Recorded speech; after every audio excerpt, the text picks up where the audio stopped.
So I'm Sandra and I'm a writer at the start. I have always been interested in the hybrid forms of text and critique, and of course writing as performance, and performance art as writing also, and kind of the embodiment of text. First and foremost, it's important that someone is writing about performance art and these cross-disciplinary art practices. But also I feel like it's a place where you can write differently than in the newspapers, for instance. So it's also an experiment and a work in process somehow,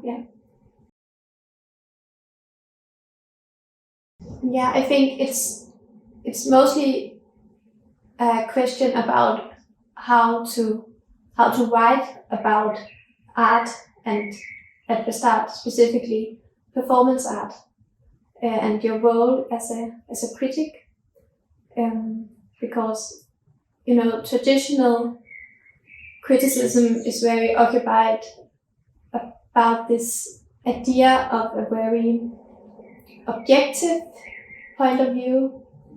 You need to look at the piece of art from the outside, but I think it's interesting to try to inhabit an artwork and to kind of review it from the inside, because of course I think it's a nice aim to be able to somehow be objective, but at the same time we are all very biased, and it's kind of impossible to be a completely objective reviewer.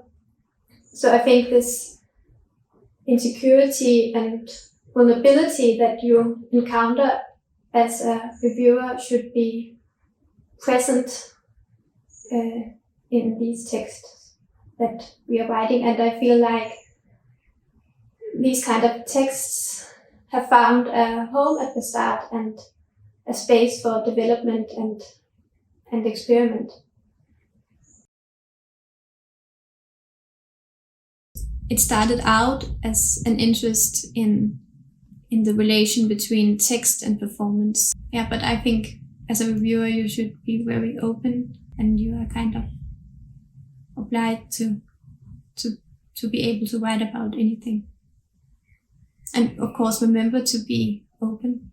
I think if you don't understand something, it doesn't mean that it's bad. And I think if you stumble upon something that you really don't understand, and it's kind of nonsense for you, then it's okay to write that you don't understand this. But it shouldn't be the same as saying to the audience, don't go see this, because maybe the audience will understand.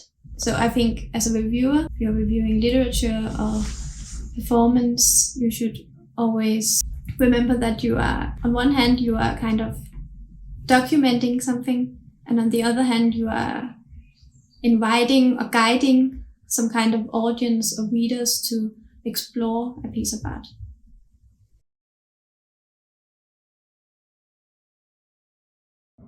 I have been very interested in American language writing, which was a movement in the United States after around the Vietnam War.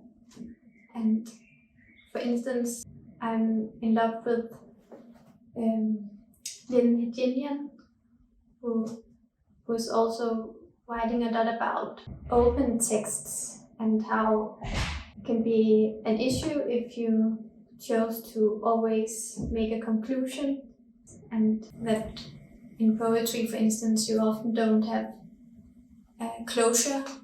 And I think this is interesting in relation to critique as well. Recently, I wrote an article for the Start about a Korean-American writer and performance artist named Theresa Hak Kyung Cha. And I encountered her because I read her experimental novel Dictee, and she died very young, but she managed to make a lot of performance art and video art, photography, video installations, small artist books and pamphlets, and all this is now collected in an online archive. And I found this archive and decided to write about it. I have for many years, I think, been very interested in the aesthetics of archives, and through the archive I found that it was interesting to write about a performance that will never happen again because the artist died, but we still have photographs and writing about it. So it was kind of sad, but still very touching to explore these pieces like this. But also I feel like it kind of ends. It ends there because you only have what's in the archive. A few years ago, I visited the German poet Nelly Sachs's archive in Stockholm, and I found all her originally handwritten drafts for her poems and letters. And I kept some of these handwritten drafts, and one of my favorite poems I started to copy using ink on tracing paper, and I did it approximately once a month, and I was kind of feeling blocked, and then I just chose to copy her writing and then copy my copy of her writing. So it was kind of her handwriting merged with my own writing, and the language kind of became abstract. So it was a very physical experiment with writing, and of course a very bodily experiment and experience. And I think I'm interested in when language is not enough, and I felt like writing and time was shifting and the words slowly disappeared when I did this.